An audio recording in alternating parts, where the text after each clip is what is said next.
Stop fooling yourself. You don't need more time. You need to use the one you already have better. Every day you wake up believing there will be a tomorrow to start changing. And every night you go to bed the same as yesterday. That's how life goes, not with big losses, but with small leaks of hours that you give away without realizing it. The real problem is not that the clock moves too fast, it's that you keep postponing what really matters. Time is the most valuable resource you have, and yet you treat it as if it were infinite.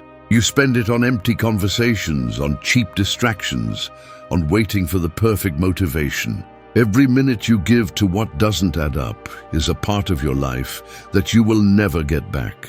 And although it hurts to accept it, life doesn't warn you when it ends. One day it simply stops, and all that remains is what you did with each hour you had.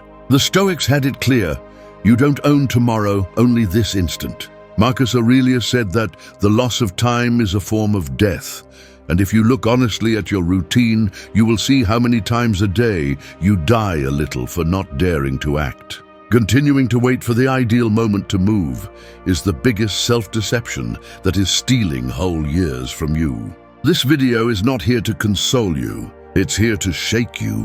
You're going to learn to treat your time as your most sacred asset, to protect it from people and distractions that drain it, to live with intention so that every day has weight and meaning. If you're looking for excuses, this is not your place. If you're willing to stop wasting your life, pay attention, because from today, every hour counts. 1. Protect your time. Time is like water dripping from a cracked vessel. No matter how much you try to fill it, if you don't plug the leaks, it will always end up empty. Many people live filling their day with tasks, commitments, and obligations, but they don't realize that what drains them is not the lack of time, but the small cracks through which it escapes. Messages that contribute nothing, people who only seek attention, distractions that promise relief but only steal minutes. Thus, little by little, the day is drained, and when they finally realize it, there is hardly anything left for what really mattered. Protecting your time does not mean living in isolation or rejecting everyone.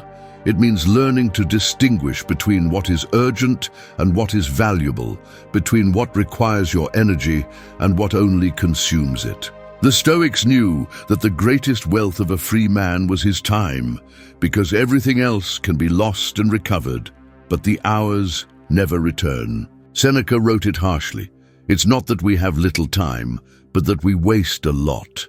That phrase is not a gentle reproach. It is a brutal reminder that nobody steals our time. We are the ones who give it away. Today, more than ever, protecting time is an act of personal defense. Notifications don't stop, social networks compete for your attention, and external noise invades even the simplest moments. If you don't set a clear limit, you'll end up responding to other people's demands while putting your own life on hold. A non-urgent message can wait, an empty comment doesn't deserve a response, and a conflict that doesn't belong to you doesn't deserve your energy. Saying no is a way to shield your peace and your time. Think of your day as a bank account. Each hour is like a coin that you can invest or give away. Many wake up spending the first coins on checking what others are doing on their screens, then complain about not having time for what they really want to build. The reality is that it's not a lack of hours, but poor management. If you treat your time like you treat your money, you'll notice how easy it is to stop giving it away to those who give you nothing in return. Protecting your time requires discipline, but also courage to face the discomfort of saying no. People around you may not understand it, even accuse you of being distant or selfish, but whoever doesn't learn to set limits ends up living for other people's interests. A man or a woman who knows what they want doesn't let just anyone dispose of their schedule. If you don't decide what to say yes to, others will do it for you, and it won't be to your benefit. The Stoic practice to take care of time is simple. Every morning, determine what deserves your attention and what doesn't. Make a short list. No more than 3 real priorities, and fulfill them before opening space to distractions. Before committing to something, ask yourself if it contributes to your purpose or is just a way to waste time disguised as urgency. And every night, do a brief review of how you invested the day, not to punish yourself, but to correct the leaks you left open. Whoever protects their time doesn't live more, but lives better. Because each hour used with intention has a different weight. It leaves memories, generates progress, builds peace. The world is full of time thieves who never seem dangerous, but they are. Useless conversations, repeated arguments, false promises of quick entertainment. Protecting your time is not coldness, it is respect for your own life. If you don't do it, nobody will do it for you. 2. Act without waiting. Time is like a train that doesn't announce its departure. It arrives, opens its doors for a moment, and leaves without looking back. Many see it coming, but they hesitate, wondering if it's the right car, if the seat will be comfortable, if they should wait for the next one. By the time they finally decide to get on, the train has already disappeared on the horizon. That's how life works. Opportunities don't wait for you to be ready. They pass by while you're still planning the perfect moment that never comes. The Stoics insisted that tomorrow is not guaranteed, that waiting to have everything under control is just another way of wasting life. Epictetus warned not to delay learning what matters, because delay is not prudence, it's fear disguised as preparation. The uncomfortable truth is that many confuse prudence with procrastination, analysis with paralysis. Acting without waiting is not jumping without thinking, it's stopping justifying inaction with elegant excuses. How many times have you said you'll start when you have more time, when the environment improves, when you feel motivated? You repeat it as if tomorrow is a real place waiting for you. But tomorrow is just an illusion you use to postpone what you should be doing today. The problem is not that you don't know what to do, but that you believe there will be a special moment that will push you to do it. That moment will never come because the drive doesn't come from the calendar, it comes from the decision. Stoicism teaches that action is the antidote to anxiety. While you think too much, fear grows. While you wait for the perfect occasion, your mind invents more obstacles. Taking the first step, even if it's small, breaks the inertia and gives you back control. A minute of action is worth more than 1,000 hours of doubt. And every decision you make immediately, even if it's not flawless, strengthens your character and brings you closer to the goal than staying still looking for guarantees. Acting without waiting doesn't mean living with blind impulsivity. It means recognizing that the perfect scenario doesn't exist and that progress starts with the resources and knowledge you have today. If you wait to master everything before you start, you'll never move forward, because there will always be something you don't know. The Stoics advised accepting the imperfection of the beginning as part of the journey. Don't expect total clarity, just move with enough clarity for the next step. Think about how many opportunities have passed in front of you while you were still planning the plan. Life is not going to stop for you to finish thinking. If you don't move, someone else will take your place. Another circumstance will make it impossible, or your own motivation will extinguish. Early action creates the habit of moving forward even when conditions are not ideal. And that habit is what distinguishes those who build their destiny from those who watch others do it.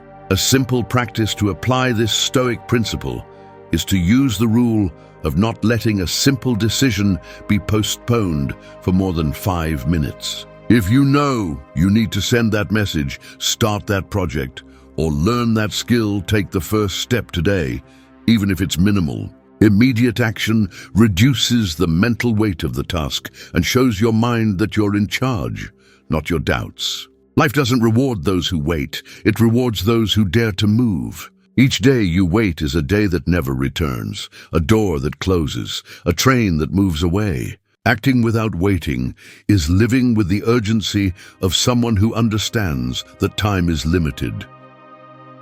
3. Learn from the past. The past resembles scars on the skin. They don't erase, but they also don't hurt if you know why they are there. Each mark holds a story, a mistake, a lesson that time tried to teach you. However, many people keep scratching old wounds, as if opening them over and over again would change what happened. What they don't understand is that scars are not there to relive the pain, but to remind you of what you have already overcome and warn you about the paths you should not repeat. The Stoics saw the past as a silent teacher.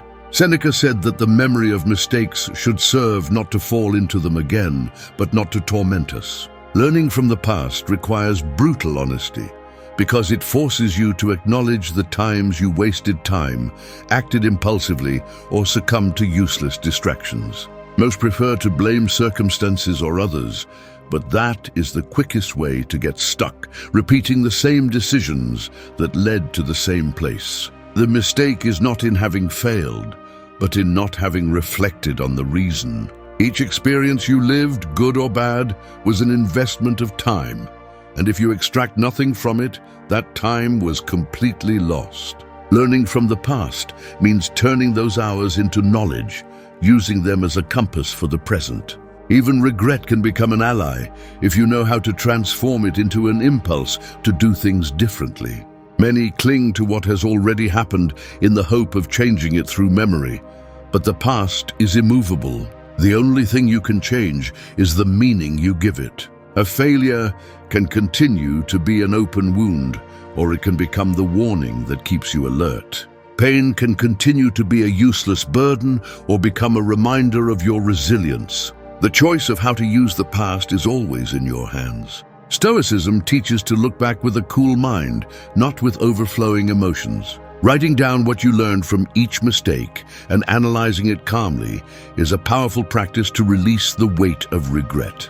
Ask yourself what decisions you made impulsively, what signals you ignored, what habits contributed to the outcome. Not to punish yourself, but to prevent the same pattern from repeating. Each lesson you extract from the past is like closing a crack through which your time and energy were escaping. Learning from the past also involves forgiving yourself. There is no possible wisdom if you continue to see yourself as someone unworthy of improvement. The Stoics knew that error is part of the human condition, but they insisted on not allowing the error to be repeated out of negligence. Clinging to remorse only prolongs suffering and steals the time you could use in the present. Forgiveness is a strategic act. Stop feeding guilt to release energy that you can now invest in acting better.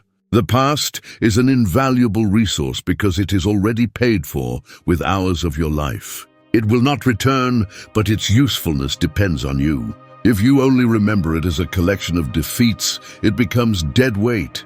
If you use it as a manual written with your own experience, it becomes the map that guides you towards a better future. Do not ignore its warnings or sweeten it with nostalgia. Look at it as it was and take from it what you need not to waste time again. Whoever does not learn from the past is doomed to spend their days repeating the same mistakes, like a prisoner going around in the same circle. Whoever understands it, on the other hand, manages to walk lighter, because each mistake ceases to be a chain and becomes a step.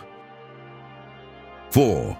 Live in the present. The present is like sand slipping through your fingers. The harder you try to hold onto it, the faster it escapes. However, if you relax your hand and learn to hold it gently, it stays long enough for you to appreciate it. That's how the moments you have right now are. Fragile and fleeting, impossible to store for later. Most people let them fall because their mind is trapped between the weight of the past and the anxiety of the future. And in the end, they wake up with the feeling that the years have vanished without having been lived. The Stoics taught that life only exists in the now. Marcus Aurelius repeated it clearly. Man does not live in the past or the future, only the present moment belongs to him. Living in the present does not mean ignoring what happened or disregarding what will come. It means not allowing either to steal the time you are living. If you do not master this idea, you will become a prisoner of memories you cannot change and fears that may never occur. The human mind has a habit of seeking refuge in what was or what could be, as if the current moment were not enough. This habit makes you lose valuable hours. While you remember old conversations, relive past mistakes, or anticipate future problems, the present is silently consumed. It's like paying a high rent to live in a place where you never are. And when you realize it, the only thing that was real is gone, the moment you had to act. Living in the present requires deliberate attention. It's not enough to be physically in a place. You must also be there with your mind. Eating without looking at your phone, listening to someone without thinking about the response, walking, feeling the air and the step. These acts may seem small, but they are the basis for regaining control over your life. If you can't be present in the everyday, you won't be able to be there when decisive moments arrive. Stoicism proposes the practice of mindfulness without mystical adornments. Simply stop, observe, and accept reality as it is now. If you are facing a problem, do not imagine 1,000 future outcomes. Focus on what you can solve at this moment. If you are enjoying a break, do not fill it with unnecessary worries. Each moment is a space that you can honor or waste, and you make that choice constantly. To achieve this, you must learn to let go of the obsession for total control. The present does not need to be perfect to be lived intensely. The Stoics knew that many things are out of our hands, and fighting against them only generates frustration. A simple practice is to start the day reminding yourself that this day will not repeat itself. Take a brief pause before starting your tasks and acknowledge that what you are experiencing will not return in the same way. This awareness sharpens the importance of the decisions you make and motivates you not to postpone what is significant. Another practice is to review each night if you really lived the day, if you were present in the conversations, at work, in the small moments that could have become valuable memories. Whoever learns to live in the present stops feeling that life is passing too quickly, because instead of chasing time, they accompany it step by step. They realize that the richness of existence is not in the accumulated years, but in the quality of the well-lived moments. 5. Celebrate every advancement. Small victories are akin to tiny seeds that fall onto the earth. Many step on them without realizing it, because they expect to see a towering tree immediately. However, each seed that is buried and cared for daily is the one that will later provide shade and fruit. The same happens with personal advancements. They are discreet, almost invisible at first, but without them, there is no real progress. Those who only wait for great achievements live frustrated, believing that they are not advancing, while they fail to value the effort that sustains their growth. The Stoics understood that life is made of steps, not leaps. Epictetus taught that genuine progress is not a spectacle for others, but a constant internal work. Celebrating each advancement is not an act of vanity, it is a strategy to nourish discipline. If you wait to feel proud only when you reach the final goal, you will exhaust yourself before arriving because it will seem like nothing changes. Recognizing the small steps reminds you that the journey has already begun and that every effort counts. The problem for many is that they compare their pace with that of others. They see others' achievements and feel that theirs are insignificant. This comparison steals energy and blinds real progress. Each person has their own process, and measuring your steps with another's yardstick is as absurd as demanding a seed to bear fruit the same day it was planted. Stoicism teaches to focus on what you can control, and that includes the pace of your own advancement. Celebrating advancements does not mean settling or stopping. It means recognizing that today you are better than yesterday, even though you have not yet reached where you want to be. This recognition strengthens character because it teaches you to value effort and not just the result. When you celebrate a habit fulfilled, a task completed, a fear overcome, you reinforce the idea that progress is possible and that each step brings you closer to the goal. A simple practice is to end each day by identifying at least one thing that you have done better than the day before. It could be that you managed to concentrate half an hour more, that you responded calmly to a difficult situation, or that you were consistent in physical training. Writing it down and acknowledging it creates a sense of advancement that keeps motivation alive. This habit prevents you from feeling that you are trapped in an endless routine, because it shows you daily evidence of your own progress. Stoicism also reminds us that we must be fair to ourselves. Many are quick to point out their faults, but slow to recognize their efforts. This attitude only wears down and leads to frustration. Discipline is not fed by constant criticism, but by the feeling that every effort has value. By celebrating each advancement, you train the mind to focus on growth, not stagnation. Large goals are always composed of dozens of small achievements that accumulate over time. Without the patience to recognize each one, you will lose sight of what you have already built. Just as a craftsman appreciates each part of his work as he creates it, you too must value each fragment of your progress. This mindset makes you resistant to demotivation, because you do not depend on a great moment to feel satisfaction. Whoever learns to celebrate each advancement stops feeling that their effort is useless. They start to see growth as a constant process and not as a sudden event. 6. Say no without guilt. Saying no is like closing a door in the middle of a storm. From outside, knocks, wind, and noise will try to sneak in. But if you don't close firmly, everything that comes in will end up flooding your space. This is how many of the demands you face every day work. Other people's requests, unnecessary commitments, distractions disguised as urgency. If you don't learn to close the door in time, your life fills up with tasks you didn't choose and obligations that don't build you up.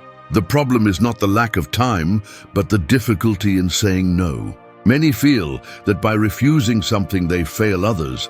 They carry the guilt of seeming selfish or fear losing the approval of those around them. This attitude hands over control of your schedule to other people. The Stoics understood that whoever does not master their own time is a slave to others' priorities. Seneca warned that it is not possible to live freely if every decision depends on the desire to please others. Saying no without guilt is an act of respect for yourself. It is recognizing that your energy and your hours are limited and that you can't spend them on everything that is asked of you. It's not about being cold or rejecting out of whim, but about choosing wisely what you say yes to.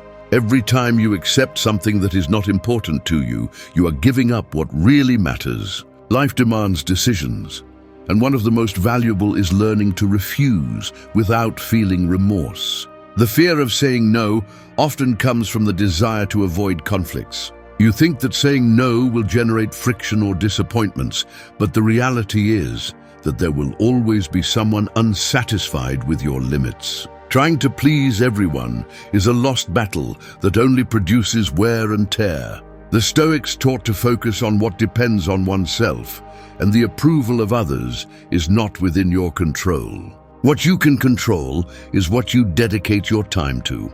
To practice this principle, start by identifying the commitments you accept only out of habit or for fear of discomfort. Ask yourself if that task contributes to your purpose or just drains your energy. If it doesn't contribute anything, learn to decline politely but firmly. It is not necessary to justify every decision. Sometimes a now is not possible, or this is not within my priorities is enough.